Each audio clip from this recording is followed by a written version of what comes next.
기도드리시겠습니다. 아버지 하나님 감사합니다.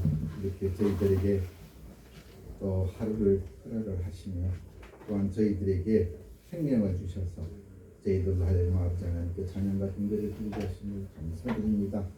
이 구별된 장소에서 구별된 날에 저희들을 그렇게 성별하시고 저희들로 하여금 아버지 하나님의 말씀을 청종케 하시는 그 은혜 또한 감사드립니다. 오늘 재림 예수님을 기쁨으로 맞으려면 이라는 제목으로 계시록의 말씀을 상고하고자 합니다. 아버지 하나님께서 이 말씀 한가운데 주님의 그 크신 교훈이 우리 모든 성도들에게 가슴 깊은 곳에 그런 흔적을 남겨주셔서 그 구절을 잊어버리지 아니하고 또한 우리 재림 예수님을 맞이하려면 어떻게 해야 되는지를 잘 아로새겨서 삶 가운데 실천하여 주시옵소서. 이 모든 말씀을 구주 예수 그리스도의 이름으로 기도드립니다. 아멘. 아멘. 할렐루야. 아멘. 날씨가 23도까지 올라갔어요. 원래 일기 예보상에는 오늘 오후 2시가 돼야지 23도까지 올라간다고 했는데 아까 이렇게 우리 저기 장신대 어르신들 같이 이렇게 차 타고 오다 보니까 차의 온도계가 벌써 23도까지 올라갔어요. 아마 오후 한 2시 되면은 25도까지 가지 않을까 싶습니다. 세상에 중요한 소식들도 많고 기쁜 소식들도 많아요. 그런데 중요한 건 그 수많은 소식들 가운데서 하나님의 목소리를 찾는 거죠. 하나님의 목소리. 아이 그 많은 그 소리들 중에서 어떻게 하나님의 목소리를 찾냐고 그렇게 물어보시는 분들이 많아요. 근데 지금도 살아계셔서 역사하시는 그 하나님 말이죠. 생명을 주관하신 주관자잖아요. 여러분들 길거리 이렇게 가시다 보면 참 아름다운 꽃도 있죠, 그죠? 시절을 쫓아서 꽃이 펴요. 근데 그 꽃이 그냥 피는 게 아니에요. 아멘. 하나님의 그 풍성하신 은혜로 꽃이 피는 거예요. 아멘. 우리가 그냥 하나님 어디 계신지 하고 묻는 분이 참 많은데 저는 그분들한테 그래요. 이 앞에 계시네요. 생명의 주관자 되신 하나님께서 당신의 호흡을 오늘도 허락을 하셨다. 아멘. 어디 있다고 막 이렇게 찾지 마세요. 하나님은 늘상 계시는 거예요. 여러분들 가운데 계시는 거예요. 아멘. 우리가 이제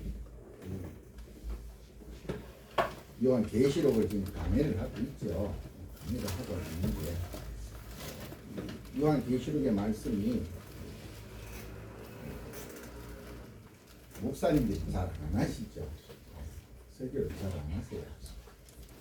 근데 이제 안 하시게 되는 여러 가지 이유들이 있겠지만 아마도 계시록의 말씀이 예언서도 예언이라는 그러한 묵시라는 계시라는 그런 뜻이 있어서 이 계시를 통해서 여러분들이 앞으로 일어날 일을 미리 마치 주술사처럼 혹은 어디 무당처럼 그렇게 앞일을 갖다가 미리 얘기하는 것이라는 생각이 들까봐 아마 안 하실 거예요. 그런데 참 재미난 건 그런 거예요. 신약에만 예언서가 있는 게 아니죠. 구약에 선지서가 죄다 예언의 내용이 굉장히 많아요. 그리고 그 수많은 예언들 내용이 신약 시대에 실현이 된 그런 예언들이 있는가 하면 아직도 유보중인 예언들이 있죠. 그래서 그러한 예언들을 또 요한 계시록의 내용을 통해서 혹은 복음서를 통해서도 여러분들에게 한 번씩 이렇게 소개를 드릴 때가 있었어요. 오늘 이 7장을 하는데 제가 지난주에 예배 때 말씀을 드린 것처럼 요한 계시록에는 삽입되는 그런 장절들이 있어요. 삽입되는 장절. 전체적인 구조로 봐서는 이전에 있었던 즉 이미 본 것에 대한 얘기와 그 다음에 지금 있는 일 그리고 앞으로 장차 일어날 일 이렇게 크게 세 개로 나누어서 본문이 구성이 되어 있는데 그 중에서 우리가 지금 계속 보고 있는 4장부터 22장 5절까지는 장차 앞으로 있을 일에 대한 내용이에요. 그 장차 앞으로 있을 일에 가장 메인되는 일은 3대 7중 재앙이라는 건데, 계시록의 말씀이 이런 거예요. 그냥 단적으로 딱 한마디로 얘기를 하면, 하나님께서 3대 7중 재앙으로 인류를 징벌을 하실 거라는 거예요.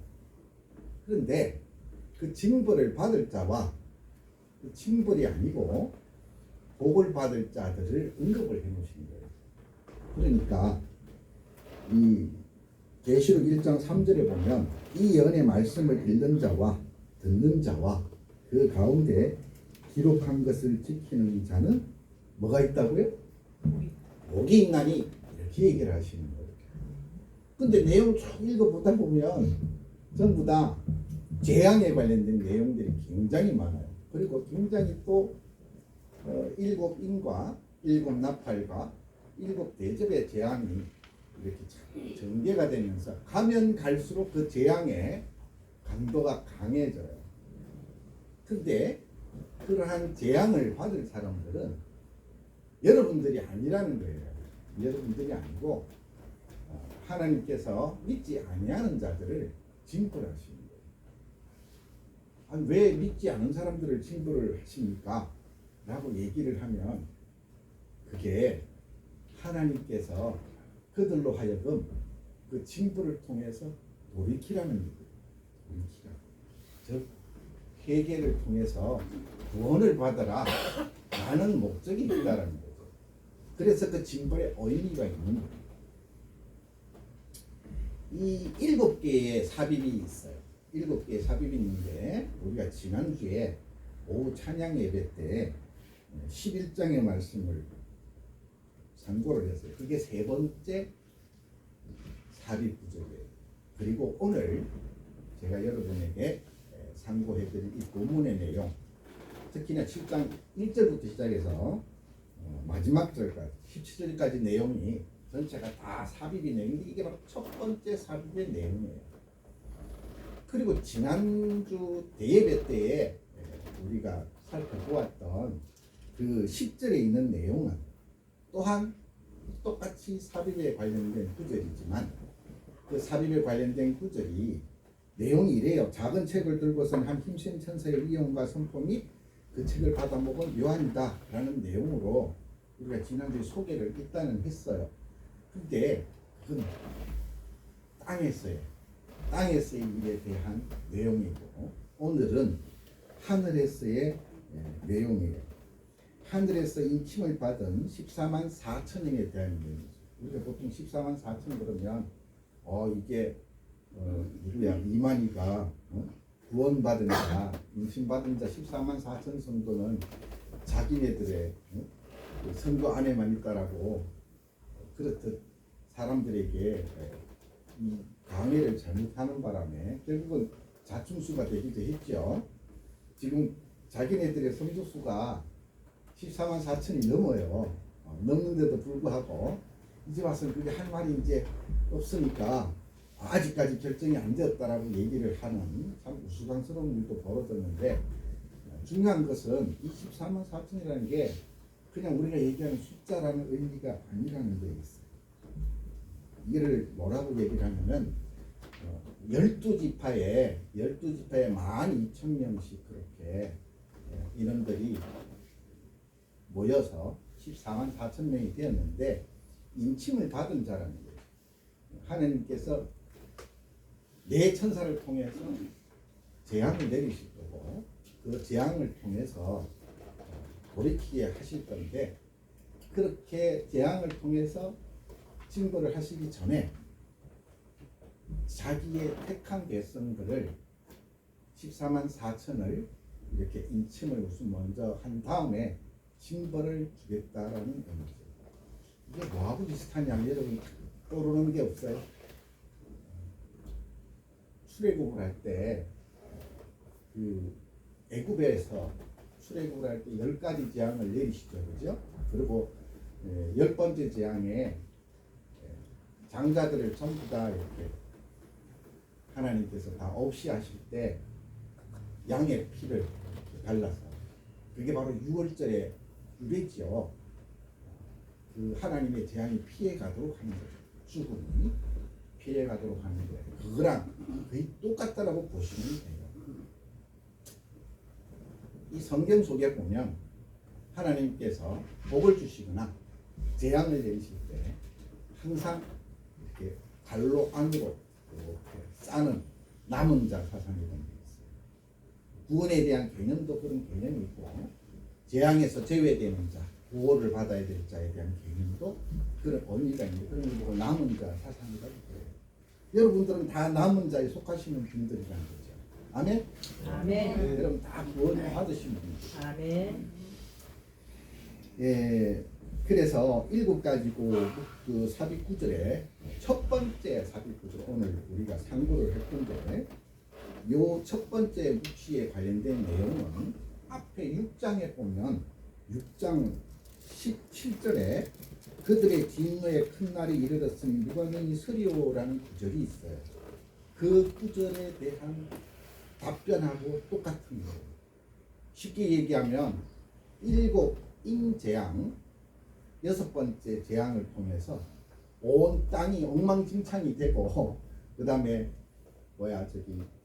하늘도 이렇게 두루마리처럼 말렸다가 확 사라지고 하는 그러한 엄청난 재앙이 있을 때 땅의 임금들과 왕족들과 장군들과 부자들과 그리고 강한 자들과 모든 종들과 자유인들이 불과 산들 바위 틈에 숨어서 이 하나님의 진노에서 우리를 가려달라고 이 바위와 산들한테 이렇게 요청을 하는 그러한 구절이 바로 6장 15절 16절에 나타나는데 그 재앙으로부터 누가 능히 서겠느냐라는 그 답변의 질문에 대한 답변의 내용이 바로 오늘 본문 7장의 내용이에요. 그래서 이 7장 1절에 보면은 오늘 예배 전에 다 읽었지만 6째 인재앙 환상 후에 4천사가 땅의 네모퉁이에서 징벌을 위해서 이렇게 딱 대기를 하고 있는데 바람이 밀지 못하고 이렇게 바람을 일단 붙잡고 있어요. 왜? 이 한 천사가 나타나서 14만 4천의 많은 사람들에게 이렇게 인을 쳐서 그들을 보호한 다음에 재앙을 내리라는 거죠. 그런 내용이 오늘 예배 전에 읽었던 내용 속에 있고 오늘 7장 9절 10절에 보면 이 하나님과 어린 양에 대한 흰옷 입은 큰 무리 얘기가 나와요. 14만 4천 외에 흰옷을 입은 큰 무리 얘기가 나오는데 그들이 구원의 찬양을 이렇게 하는 장면이 9절 10절에 나오고 그리고 11절 12절에서는 이에 대해서 천사들이 또 화답송을 해요. 즉 큰 무리들의 구원에 대한 찬양을 하는 것에 대해서 천사들이 답하는 그런 찬양을 하는 장면이 나오고 그리고 13절부터 17절 안에서는 어떤 내용이 나오냐면 어린 양의 피에 씻은 성도들의 하늘 성전에서의 섬기는 모습 그리고 하나님께서 그것을 위로하는 그런 모습을 기록을 하고 있어요. 그래서 우리가 앞으로 장차 일어날 일에 대한 그 한 모습이 천국에서의 모습을 나타내는 게 바로 7장의 삽입 구조예요. 그래서 지난주에 땅에서의 장면과 하늘에서의 장면을 따로 분리를 시키기 위해서 제가 우선 땅에 있는 모습 우선 먼저 알려다 드리고 땅에서 일어날 일들 외에 오늘 이제 하늘에서의 일어날 일들에 대한 모습을 소개해 드리겠다고 오늘로 이렇게 순서를 바꿔서 말씀을 드렸던 거예요. 그런데 중요한 건 이런 거죠. 왜 이렇게 했느냐 하는 거죠. 뭐냐니 이렇게 여러분들이 오늘 이 본문의 내용 구절을 읽고 구원을 받은 자의 반열에 내가 속하는데 그러한 복된 삶을 여러분들이 누릴 수 있다는 거, 그걸 우선 먼저 인지를 하셔야 되고, 두 번째는 그러한 삶을 사실 때 오늘 본문의 내용에서 나오는 교훈들을 여러분들이 마음속으로 결단을 하셔서 앞으로 충실한 하나님의 선택된 백성으로서의 삶을 살아가시도록 권면하기 위해서 오늘 본문의 내용이 있다는 거예요. 그러면 오늘 제가 제목을 다른 게 뭐예요? 재림 예수를 기쁨으로 맞으려면 이라는 거예요. 우리가 지난 3월 30일에 부활절을 지냈죠. 근데 그 부활의 다음 넥스트 스케줄이 뭔가 하니 바로 선천하신 그 예수님께서 다시 재림주로 오신다는, 선천하신 그 예수님을 우리가 그냥 맞을 수 있느냐? 그게 아니라는 거예요. 즉 우리가 해야 될 일이 있다는 거예요. 오늘 그 내용을 얘기를 하고자 합니다. 첫 번째가 무엇인고 하니까, 우리가 주님을 속히 뵙기를 원한다면 부지런히 복음을 전해야 된다는 게 우선 우리가 해야 될 일이라는 거예요. 오늘 보면 7장 9절에 보면은 각 나라의 족속과 백성과 방언에서 나온 셀 수 없이 많은 큰 무리를 보았다 라고 이렇게 사도 요한이 얘기를 하는데, 그 사람들이 무엇인가 하니, 이 장면이 무엇을 의미하는 것인가 하니, 구원하시는 하나님, 모든 사람들을 구원하시는 하나님의 은혜가 민족과 언어와 국경과 모든 장벽을 넘어서 온 인류와 땅끝까지 다 퍼져나간다는 의미예요. 여기에 적혀있는 각 나라와 족속과 백성과 방언에 해당되는 내용이 온 세상을 다 얘기를 하는 거예요. 근데 계시록 5장 9절에 보면 요거랑 똑같은 내용인데 이렇게 순서만 바뀌어서 나와요. 계시록 5장 9절은 뭐라고 나오느냐 하면 이렇게 나와. 그들이 새 노래를 불러 이르되 두루마리를 가지시고 그 임금을 떼기에 합당하시고자 일찍이 죽임을 당하사 각 족속과 방언과 백성과 나라 가운데서 사람들을 피로 사서 하나님께 드리시고 라고 그러면서, 오늘 본문에 쓰게 되면 순서만 이렇게 바뀌었을 뿐이지 거의 똑같은 내용이죠. 그런데 이러한 하나님의 은혜가 온 세상에 다 퍼져나간다는 것이 오늘 이 본문에만 있는 게 아니라 이사야서에 보면 미리 나와요. 60장 4절에 보면 이렇게 적고 있어. 너의 눈을 들어 사방을 보라. 무리가 다 모여서 너에게로 오느니라. 너의 아들들은 먼 곳에서 오겠고 너의 딸들은 안개 올 것이라 라고 얘기하면서 세상에 있는 모든 자들이 그러한 하나님의 구원의 은혜에 전부 다 모일 것이라는 내용을 이사야 선지자를 통해서 미리 예언을 해놓은 거예요. 그것이 요한계시록 오늘 본 7장에서도 똑같이 얘기를 하는 것이라는 거죠. 그런데 중요한 건 이런 거예요.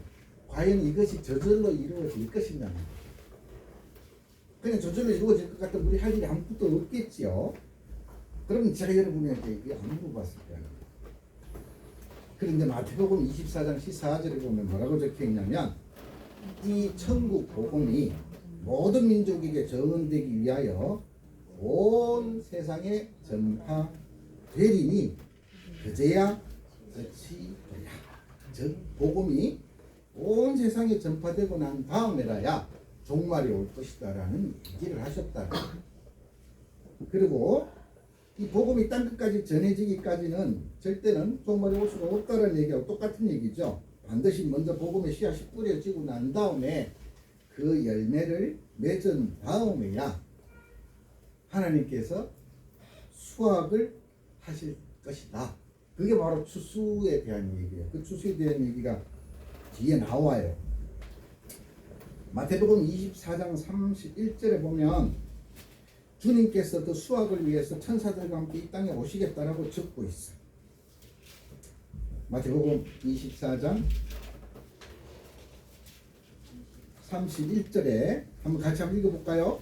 그가 천사들과 함께 천사들을 내리니 그들이 그의 택하신 자들을 하늘의 깊에서 저 끝까지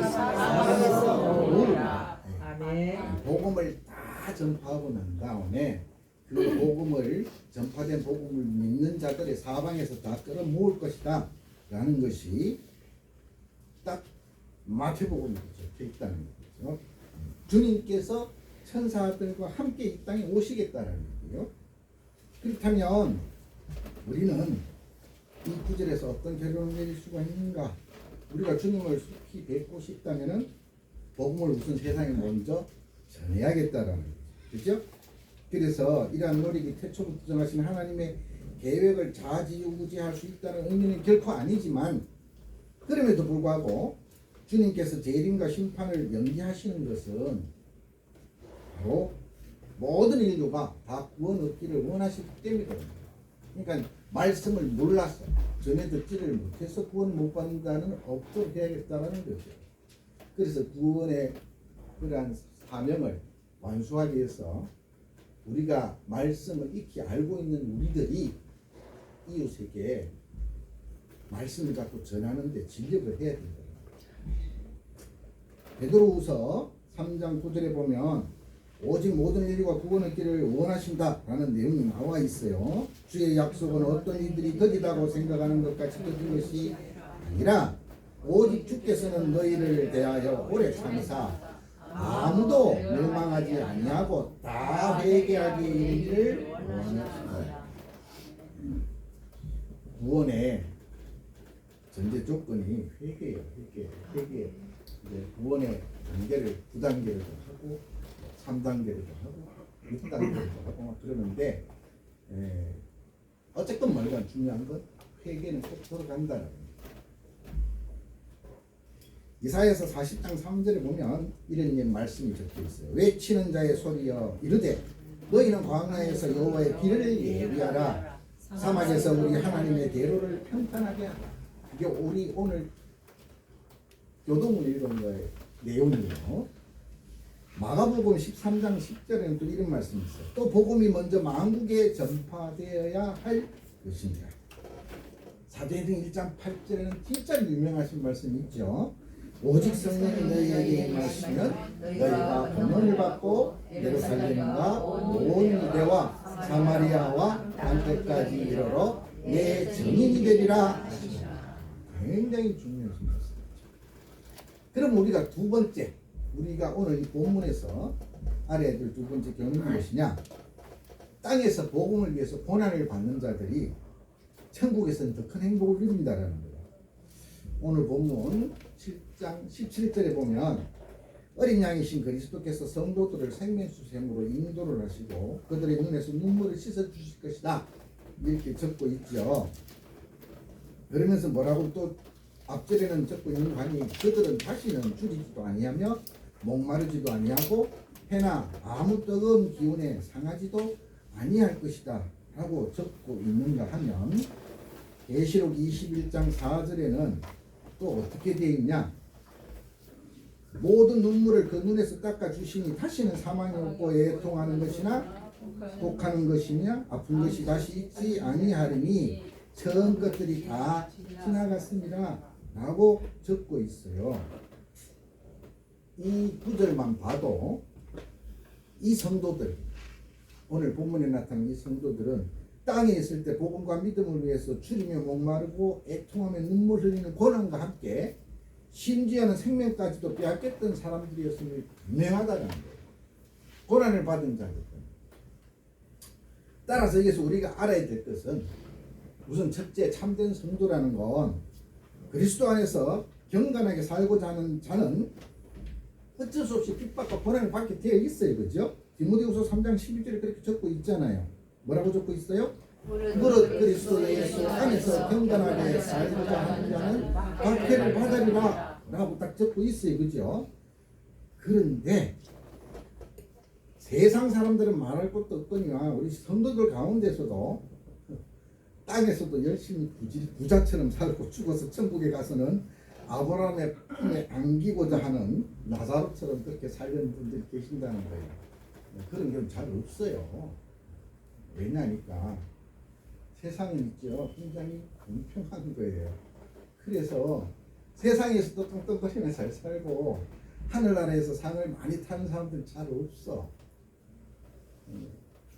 예수님 뭐래요? 부자가 낙타를 치고 있다. 하늘 날아가는 그 낙타가 바늘 기가는 것도 어렵다라고 얘기를 하죠. 그 말씀 속에 어떤 의미가 들어있느냐면 여러분들이 제가 늘상 말씀드리지만 변하지 않는 게 본질이에요. 변하지 않는 게. 여러분들 눈에 보이는 것들은 세상은 다 변하는 것들. 그래서 눈에 보이는 것들을 추구하실 것이 아니라 눈에 보이지 않는 것을 추구를 하셔야지 변하지 않는 것을 추구를 하시게 되는 거예요. 여러분 돈을 아무리 많이 벌어도 천국 갈 때 빈손으로 갈 때 빈손으로 가는 거예요. 그래서 돈을 너무 많이 버시면 그 돈이 눈에 밟혀서 천국 못 가세요. 아까 뭐지가 그죠? 그런 거예요. 그래서 이렇게 자꾸 마음을 비우시는 훈련이 나요. 얼마 전에 친구가 지난주에 친구 어머님이 돌아가셔서 제가 대구로 갔다 왔어요. 그 친구가 굉장히 그 어르신이 저희들이 학창 시절 때 굉장히 저희들이 잘해주셨던 분이에요. 그런데 이제 뭐 전부 다들 나름대로 난다긴다는 자리에 다 있어. 신동욱이라는 놈도 이번에 이제 국회의원이 됐어요. 중요한 건 그런 거예요. 그런데 과연 친구들이 다들 모였을 때 무슨 얘기를 하느냐 이 얘기죠. 친구들은 걱정을 하는 거예요. 동욱이라는 그 친구가 심성이 고와서 정치판에 뛰어들으면 참 힘들 것이다라는 걸 아는 거예요. 알아서 다들 걱정을 했어요. 그래서 요번에 결국은 뭐 어르신 돌아가신 장례식에 오지도 못했지만 중요한 건 그런 거예요. 여러분들이 생각하시는 게 세상에서 좋다라는 거, 잘 나간다라는 이런 거 있죠. 큰 의미가 없어요. 오히려 여러분들의 삶 가운데서 아주 작지만 하나님의 사랑을 실천하는 게 더 중요해요. 아멘. 그래서 절대 그런데 부러워하시거나 그러지 마세요. 제가 요번에 가서 친구들한테서 이런 소리 들었어요. 뭐 지네들은 이렇게 의사이기도 하고 그다음에 뭐 대기업에 나와서 지금 부사장으로도 있고 막 이러는데도 저들은 하는 얘기가 그 얘기예요. 야, 너 참 얼굴이 너무 평온해 보인다. 제가 뭐라 그랬겠어요? 제가 그랬어요. 하나님이 일을 하고 살면 이렇게 편한 얼굴을 아멘. 그게 바로 행복이라는 것이다. 행복이 그렇게 짜들 멀리 있는 거 아니라.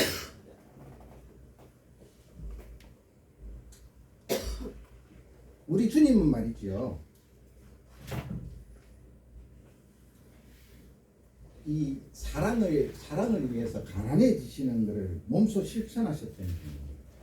고린도후서 8장 9절에 보면 뭐라고 적혀 있냐면 이렇게 적혀 있어요. 우리 주 예수 그리스도의 은혜를 너희가 알거니와 부요하심이로써 너희를 위하여 가난하게 되심은 그의 가난함으로 말미암아 너희를 부요하게 하려 하십니다. 즉 예수님께서 가난하게 되신 것은 우리를 부요하게 하시기 위함이라는 거죠. 여러분 행복은 있죠. 자꾸 나누셔야 돼요. 여러분 좋은 일이 있으시죠? 그러면은 이웃이랑 자꾸 나누세요. 그러면 저절로 사랑의 전파자가 되실 거예요. 이 땅에 계실 때 배부른 때보다는 줄이고 목마르신 때가 더 많았죠. 그죠? 예수님께서는 그게 마태복음 8장 20절에도 나와 있고 마가복음 11장 12절 요한복음 19장 28절에도 나와 있어요. 그런데 사도 바울 역시도 그러한 삶을 살았어요. 고린도전서 4장 10절에서 13절에 보면 그런 내용이 소개가 되어 있어요. 우리는 그리스도 때문에 어리석으나 너희는 그리스도 안에서 지혜롭고 우리는 약하나 너희는 강하고 너희는 존귀하나 우리는 비천하여 바로 이 시각까지 우리가 줄이고 목마르며 헐벗고 매맞으며 정처가 없고 또 수고하여 친히 손으로 일을 하며 모욕을 당한 즉 축복하고 박해를 받은 즉 참고 비방을 받은 적 엄연하니 우리가 지금까지 세상의 더러운 것과 마무리 찌꺼기같이 되었다 하고 얘기해요. 물론 이 예수님이 사셨던 지금으로 2000년 전에 그 세상은 지금보다 훨씬 더 살기 어려운 세상이었어요. 그렇죠? 그럼에도 불구하고 우리 주님이나 바울은 그러한 삶을 원치 않으시고는 도리어 가난한 삶을 자청을 하셨다. 무엇 때문에? 하나님의 말씀을 실천하시기 위해서, 즉 복음을 위해서 그렇게 하셨다는 거예요. 복음을 위해서 스스로 고난의 길을 선택을 하셨다는 거예요. 오늘 본문에 나오는 그 흰옷 입은 성도들도 또한 그런 사람들이에요. 그래서 그들은 천국에서 생명수를 마시며 다시는 슬픔과 고통이 없는 영원 지복의 삶을 살게 된 것이라는 거예요. 앞으로 일어날 일에 대한 내용을 지금 소개를 하고 있는 거예요. 여러분, 어디에서 일어날 일? 천국에서 일어날 일을 지금 여러분들께서는 듣고 계십니다. 마태복음 5장 10절엔 의를 위하여 박해를 받는 자는 복이 있나니 천국이 그들의 것입니다 라고 적고 있고, 로마서 8장 18절에 보면 생각하건대 현재의 고난은 장차 우리에게 나타날 영광과 비교할 수 없도다 라고 얘기를 하고 있고요. 골로새서 1장 24절에는 나는 이제 너희를 위하여 받는 괴로움을 기뻐하고 그리스도의 남은 고난을 내 몸된 교회를 위하여 내 육체에 채우노라 라고 얘기하는 사도 바울의 얘기가 나와요. 세 번째는 있죠. 하나님을 찬양하는 자는 이 땅에서 이미 천국의 삶을 사는 것이다 라는 거예요. 여러분, 계시록 7장 11절 12절에 보면 구원받는 그 큰 무리들의 찬양이 끝나고 난 다음에 네 생물 상류들 주위에 있는 천사들이 화답송을 해요. 즉 일제히 손 앞에서 하나님을 찬양한다라고. 이러한 천사들의 찬양은 그러한 성도들의 찬양에 대한 화답송인데, 이 화답송은 여기에만 나오는 게 아니라 굉장히 많이 나와요. 계시록 5장 9절 이하에도 나오고 14장 2절 3절에, 그리고 15장 2절로 5절에, 19장 1절로 8절에도 이 천사들의 하나님을 찬양하는 얘기들이 다 나온다는 거예요. 우리는 이를 통해서 하나 알아야 될 게 있어요. 이 천국의 삶이라는 거, 아주 공통된 특징이 바로 하나님을 찬양하는 삶이라는 거예요. 네. 여러분, 근데 여러분이 있죠, 참 행복한 거예요. 왜? 우리는 저 천국에 갈 것도 다 예정이 되어 있는데 이 땅에서도 교회에 오셔서 주일마다 하나님께 찬양과 경배를 드릴 수 있다는 거예요. 아멘. 그런데 제가 원하는 건 그걸 어디서 한다? 집에서도 하셔야 된다. 아멘. 먹고 사는 게 바빠서 그건 못해요. 이렇게 얘기하시는 건 선택이셔요. 어떻게 할 수가 없어. 제가 여러분께 복된 삶을 살 수 있는 방법을 외면하는 거예요. 아멘. 곧 진정한 하나님의 나라는 사도 바울의 말씀처럼 로마서 14장 17절에 그런 말씀이 있어요. 사도 바울이 뭐라고 얘기를 하냐면, 하나님의 나라는 먹는 것과 마시는 것이 아니요 오직 성령 안에 있는 의와 평강과 또 뭐라고요? 희락이라 라고 적혀있어요. 굉장히 중요한 얘기예요. 우리가 세상을 살면서 어떤 사람은 하나님의 말씀에 이 포커스를 맞추고 복된 삶을, 그리고 기쁨의 삶을 사는 걸 하면, 어떤 사람들은 항상 잘못된 선택을 해서 힘든 삶을 살아가시는 분들이 있어요. 그래서 우리들은 되도록이면은 날마다 이 천국의 찬양하는 삶을 닮아서 하나님께 찬양과 경배를 집에서도 드릴 수 있도록 해야 되겠다는 거죠. 아멘. 여러분, 하나님께 찬양과 경배를 드리는 시간 뭐 하는 시간이에요? 기도하시면서 그다음 뭐 하는 시간? 하나님하고 대화하는 시간. 여러분 하나님과 기도하고 대하는 시간 앞으로 뒤로 뭐 하세요? 찬송가 한 개씩 부르고 하죠, 그죠? 예, 바로 그거예요. 여러분께서 하나님께 찬양과 경배를 드리시면 우리 예배 드릴 때 입당송하죠, 그죠? 그리고 나중에 영광송도 하죠. 그것처럼 하나님 어서 오십시오 이렇게 찬양을 드리시면 오시고 여러분과 함께 대화를 하실 거고 여러분의 삶 가운데 함께 동행도 하실 거예요. 아멘. 먼저 하나님을 찾으며 진정한 하나님의 사람들은요, 먼저 하나님을 찾으며 하나님과 천국 그 자체에서 절감과 만족을 느낀다고 그렇게 노래하는 구절이 있어요. 시편 17편 15절. 시편 17편 15절에는 나는 어려움 중에 주의 얼굴을 배우리니 깰 때에 주의 형상으로 만족하리이다. 이렇게 얘기를 하고 65편 4절에 보면 주께서 택하시고 가까이 오게 하사 주의 뜰에 살게 하신 사람은 복이 있나이다. 우리가 주의 집 곧 주의 성전의 아름다움으로 만족하리로다. 그리고 84편 4절 10절에도 근행이 있어요. 주의 집에 사는 자들은 복이 있나니 그들이 항상 주를 찬송하리이다. 셀라. 그리고 10절에 뭐라고 돼 있어요? 주의 궁정에서의 한 날이 다른 곳에서의 첫날보다 나은즉 악인의 장막에 사는 것보다 내 하나님의 성전 문지기로 있는 것이 좋다. 그렇죠. 주의 성전 문지기하는 게 훨 낫죠. 시편 63편 5절엔 골수와 기름진 것을 먹음과 같이 나의 영혼이 만족할 것이라. 나의 입이 기쁜 입술로 주를 찬송하되. 그리고 골로새서 3장 16절에는 그리스도의 말씀이 너희 속에 풍성히 가하여 모든 지혜로 피차 가르치며 권면하고 시와 찬송과 신령한 노래를 부르며 감사하는 마음으로 하나님을 찬양하고 라고 얘기를 하고 있어요. 히브리서 13장 5절에는 결론을 지어요. 그러므로 우리는 예수로 말미암아 항상 찬송의 제사를 하나님께 드리자. 이는 그 이름을 정언하는 입술의 열매니라. 하나님께 찬송 드리는 게 바로 그 이름을 정언하는 입술의 열매다 라고 얘기해요. 이제 말씀 마무리를 합니다. 오늘 본문을 보면 말이죠, 사도 요한은 신호등 수많은 사람들이 하나님의 어린 양 앞에서 한 목소리로 찬양하는 것을 보았다. 그리고 이들은 그리스도의 피의 제사함을 받고 큰 환란에서 나온 자들이다 이렇게 얘기를 해요.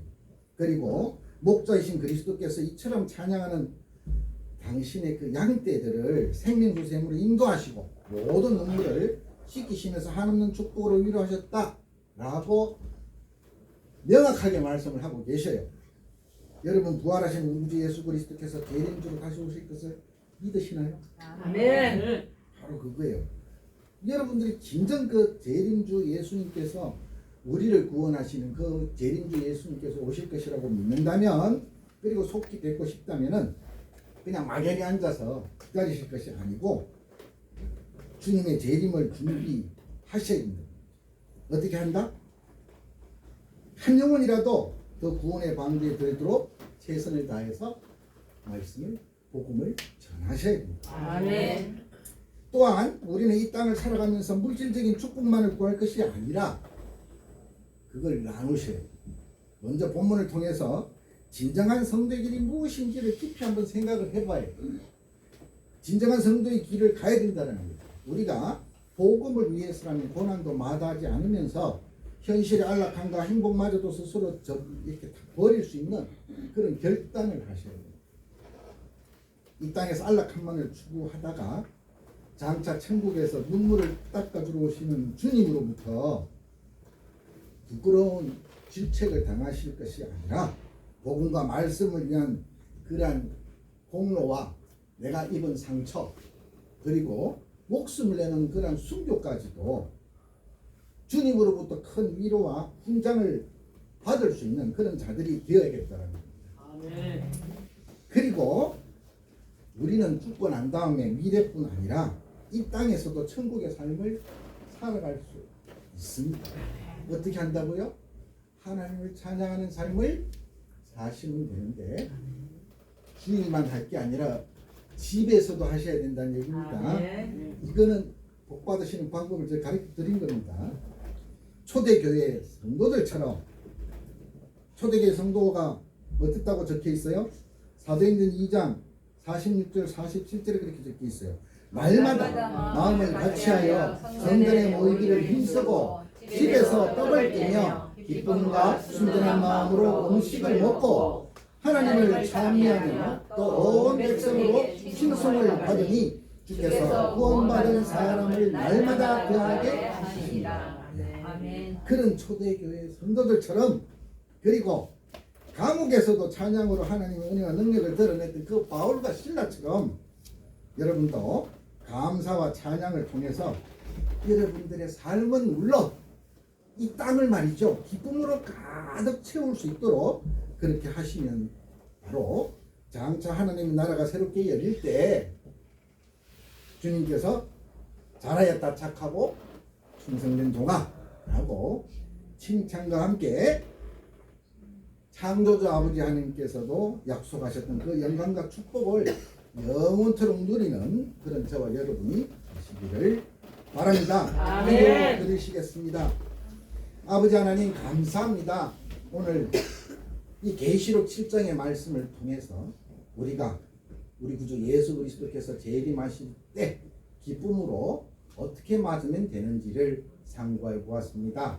아버지 하나님께서 이 말씀으로 저희들에게 남겨주신 그 교훈을 마음판에 바로 새겨서 앞으로 우리 구주 재림하실 때에 잘하였다 착하고 충성된 종아라고 칭찬받을 수 있는 저희들 되게 주시옵소서. 함께 동행하여 주십시오. 이 모든 말씀 우리 구주 예수 그리스도 이름으로 기도드리옵나이다. 아멘.